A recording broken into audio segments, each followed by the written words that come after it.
नमस्कार, मैं डॉक्टर नीता चौहान, सहायक आचार्य राजनीति विज्ञान, राजकीय महाविद्यालय केकड़ी।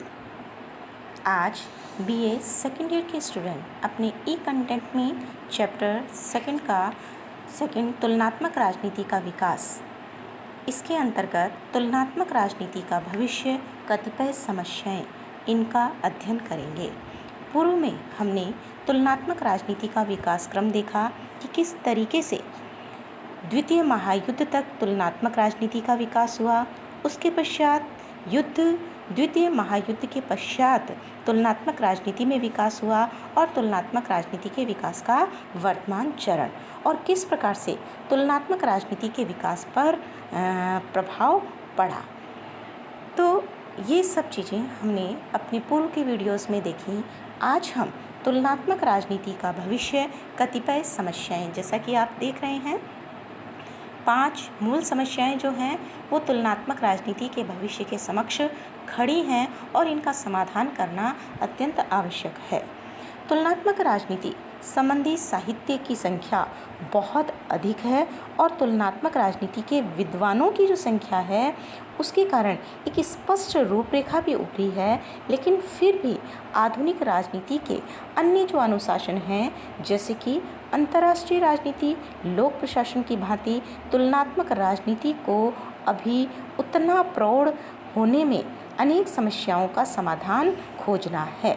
जीन ब्लॉन्डेल ने अपनी पुस्तक कंपैरेटिव गवर्नमेंट में तुलनात्मक राजनीति के अध्ययन के मार्ग में आने वाली जो बाधाएं हैं उनका विचार पूर्वक उल्लेख किया है। वे मोटे रूप से 3 प्रकार की कठिनाइयों की बात करते हैं। पहला है पर्याप्त सूचना तथा तथ्यों का अभाव, दूसरा है परिवर्तियों की अधिकता और तीसरा है नियम, प्रतिमान और व्यवहार में संबंध। आधुनिक तुलनात्मक राजनीति को प्रौढ़ता और निश्चितता प्राप्त करने के लिए निम्न समस्याओं का समाधान ढूंढना होगा, जो कि आप देख रहे हैं इस स्लाइड पर। पहली समस्या है अवधारणा के प्रतिपादन की समस्या। तुलनात्मक राजनीति को ठोस आधार प्रदान करने के लिए यह सबसे अधिक आवश्यक है कि तुलना संबंधी ऐसी अवधारणाओं की स्थापना की जाए जो स्पष्टता परिभाषित हो। यद्यपि तुलनात्मक राजनीति के अध्ययन में वैज्ञानिकता का समावेश हुआ है, लेकिन कर्टिस के अनुसार तुलनात्मक राजनीति अभी भी शब्दावली की अयथार्थता से ग्रसित है। सार्टोरी ने तो यहाँ तक कहा है कि अवधारणाओं के 2 कार्य हैं। ये सिद्धांत की इकाइयों का काम करते हैं और आंकड़ों को अपने आप में समाहित करते हैं। अवधारणीकरण की समस्या के अंतर्गत कई समस्याएं, जैसे कि अवधारणाओं के निर्माण तथा उनकी परिभाषा की समस्या, अमूर्तीकरण तथा वर्गीकरण के स्तर की समस्या, भाषा तथा तुलना के माप की समस्या आदि भी शामिल हैं। आधुनिक राजनीति शास्त्री ये जो उपरोक्त समस्याएं हैं उनके समाधान में लगे हुए हैं और निश्चित एक दायरा जो है उसके अंदर उन्हें सफलता भी प्राप्त हो रही है। दूसरी जो समस्या आप देख रहे हैं, तुलनात्मक योजना की समस्या। तुलनात्मक राजनीति की दूसरी महत्वपूर्ण समस्या तुलना की योजना से संबंधित है। इस समस्या को लेकर जो आधुनिक राजनीति शास्त्री हैं उनमें एक तरह का विवाद उत्पन्न हो गया है। आधुनिक राजनीति शास्त्रियों में भी कई समूह बन गए हैं, जैसे कि एक समूह क्रमबद्ध योजना की सिफारिश करता है, दूसरा समूह व्यवहारवाद से प्रेरित मान्यताओं को तुलना की योजना का आधार बनाता है।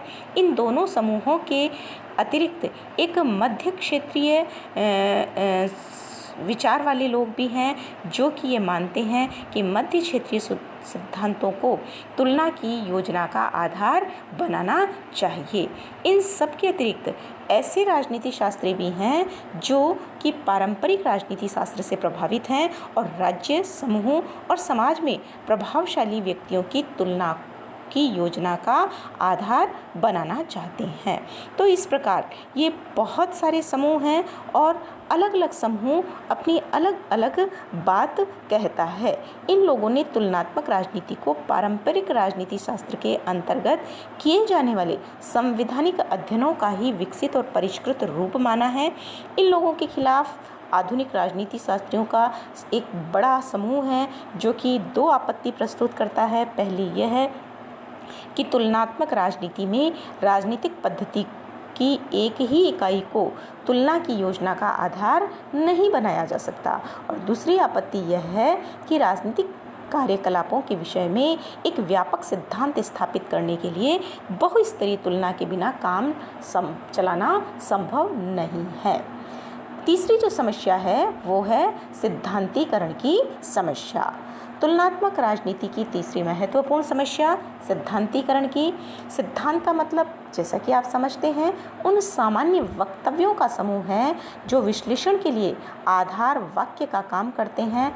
निरंतर अवलोकन के पश्चात अंत में जो प्राप्त परिणाम अथवा निष्कर्ष होते हैं वे ही सिद्धांत कहलाते हैं।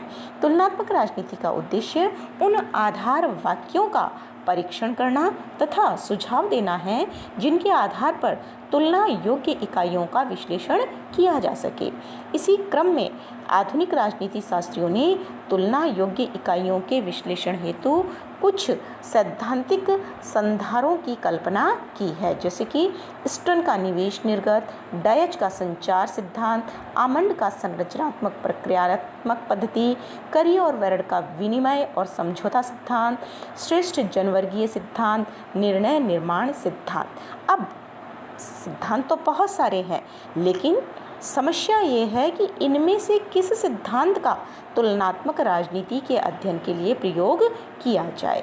अभी तक एकमतता से कोई एक सामान्य सिद्धांत का निर्माण नहीं हो पाया है।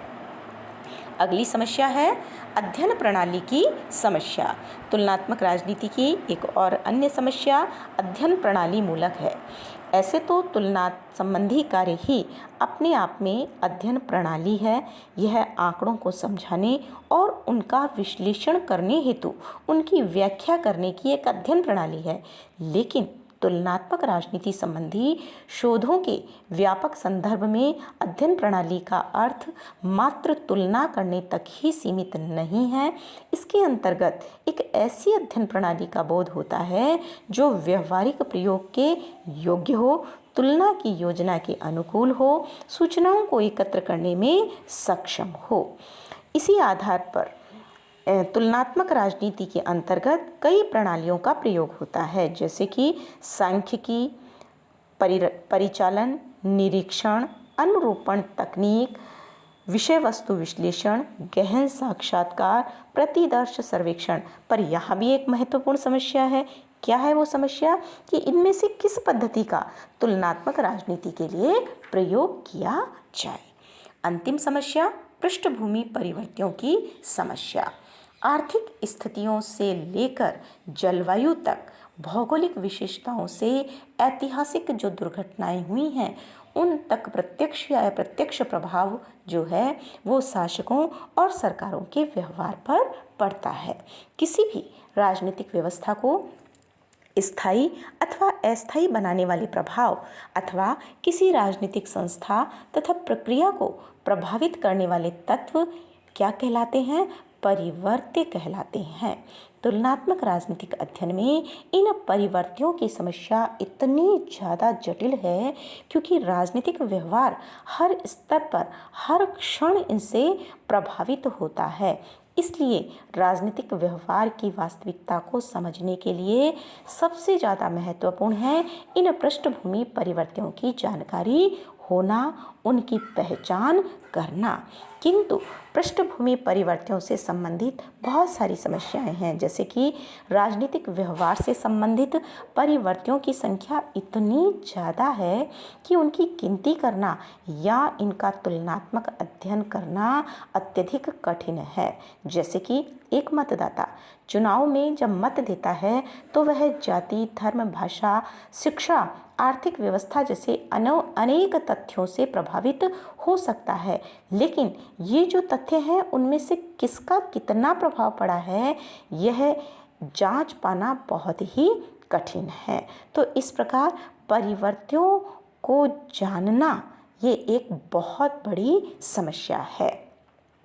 तो उपर्युक्त जो हमने विवेचन देखा, इसके आधार पर यह स्पष्ट है कि तुलनात्मक राजनीति आधुनिक राजनीति शास्त्र का सर्वाधिक महत्वपूर्ण क्षेत्र है, क्योंकि इसके अध्ययन, इसमें अपनाई जाने वाली प्रणालियों, तकनीकों के कारण आधुनिक राजनीति शास्त्र का बदलता हुआ स्वरूप हमारे सामने आया है। लेकिन यह भी सत्य है कि तुलनात्मक राजनीति के अध्ययन में जो तकनीकें, जो प्रणालियां हैं, उनको लेकर विद्वानों में एकमतता नहीं है, और यही कारण है कि बहुत सारी समस्याएं तुलनात्मक राजनीति के मार्ग में अवरोध बनकर खड़ी हैं। इन समस्याओं का समाधान किया जाना अपेक्षित है।